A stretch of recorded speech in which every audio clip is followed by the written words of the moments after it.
Disclaimer. These videos show some tips to help you on a thru hike of the AT. The ideas presented are not the only way, merely one hiker's experience. Remember, hike your own hike. Well, hello there, ladies and gentlemen, and welcome back to another Tips from the Trail. Today, guys, I want to talk about that unavoidable truth when it comes to thru hiking, and that is dealing with the thousands of miles. It's a beautiful cold morning, so let's get right into it. Here are 5 mileage hacks for thru hikers. Number 1, guys. Well, don't think about it as a thru hike. It really helps to break the trail down into, well, basically 3-4 day. I need to walk. Don't treat it like a 2,000 mile hike to one goal, but instead break it up into lots of little section hikes. 3 or 4 day section hikes and focusing on the next resupply. And by breaking it up and having those short little goals can really help the miles go by. A lot of hikers also use like the state lines as goals, but those can be a little daunting as well with states like Virginia at 500 miles. That's still a really long ways to go. So I suggest breaking it up into even smaller sections, 3-4 days at a time, and just concentrate on getting to that next resupply. Crunch, crunch, crunch, crunch. Oh, pretty. Number 2, set obtainable goals. Don't set too lofty of a mileage goal. So when planning your next little section or when setting your next goal, don't try to say you're gonna do 100 miles in the next 5 days to try to push yourself. That constantly pushing yourself to go farther, faster will eventually, inevitably lead to you not reaching goals. And when you don't reach a goal, it can feel a lot like a failure. The Appalachian Trail is hard enough and becomes so mental that you want to limit these little mental failures as much as possible. So by setting yourself very achievable goals, instead of setting yourself up for the inevitable failure, you'll set yourself up to constantly be hitting your goals, which can just boost your confidence. What Sharon and I would do on our thru hike was always set a couple goals so that you were never limited to just one that if you didn't reach, you'd feel like you failed. So you set a medium and a moderate goal along with that really lofty goal. So no matter what, you win. Whew, come on, son. Warm up the earth. All right, on to number 3. We've talked about dealing with the mileage as a whole. Now let's talk about day-to-day mileage. So here is something that you'll see a lot of hikers do, and I think it just helps so much, and that is getting up early and getting a lot of miles in early. Our goal was to get at least 50% of our miles in by lunchtime. And this is really beneficial when you're planning a big mile day, say 25 miles plus, where you try to get in half of those miles by lunchtime, and then after you've sat down to eat lunch, you're only looking at another 12 miles or something like that.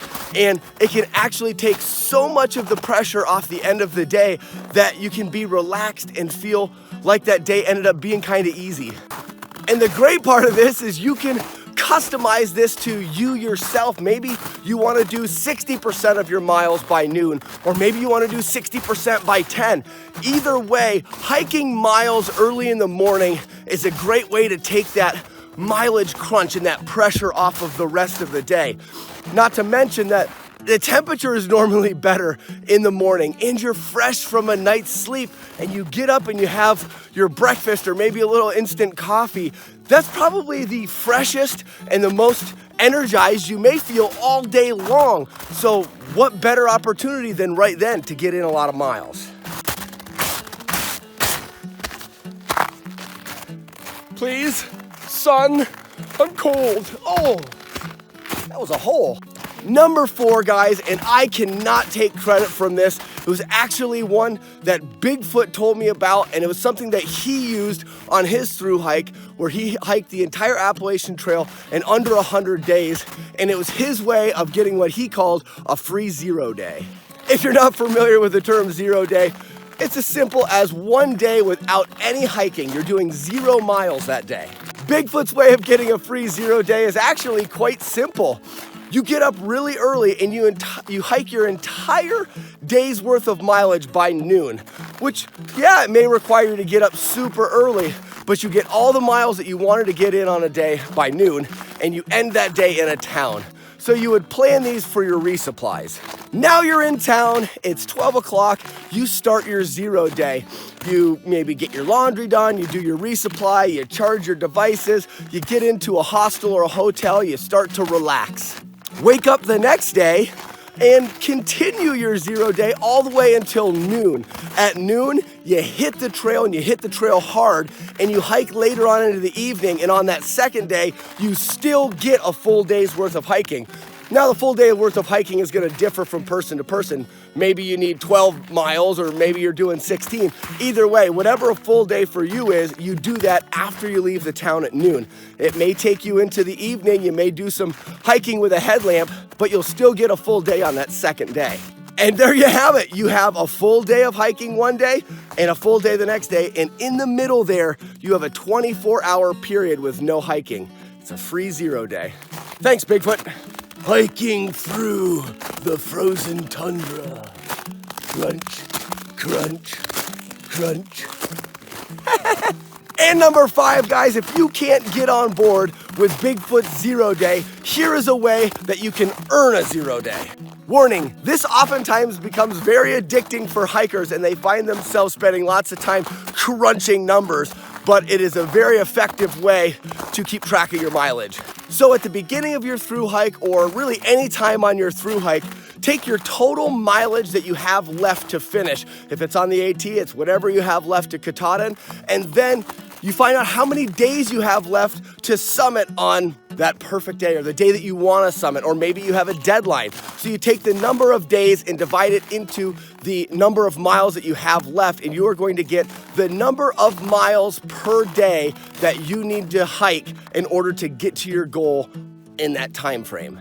This magic number is so powerful because at this point, you know exactly how many miles per day that you need to hike. And with this number, you're able to do what Lucky would say. He would be throwing miles into the bank.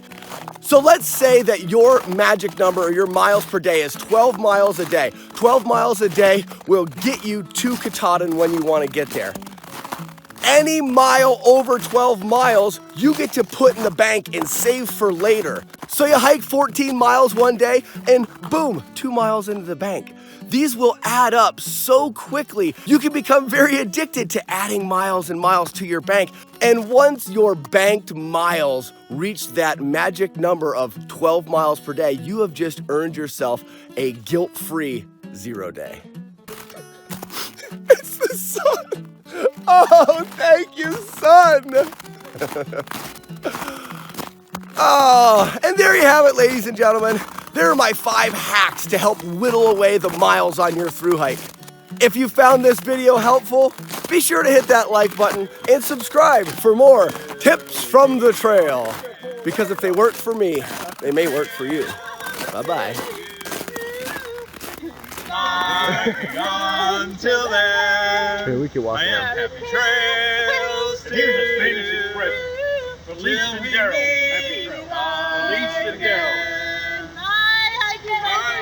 Stay safe. Keep it between blazes. The sun. Nailed it. I like it, I dig it, I want more of it.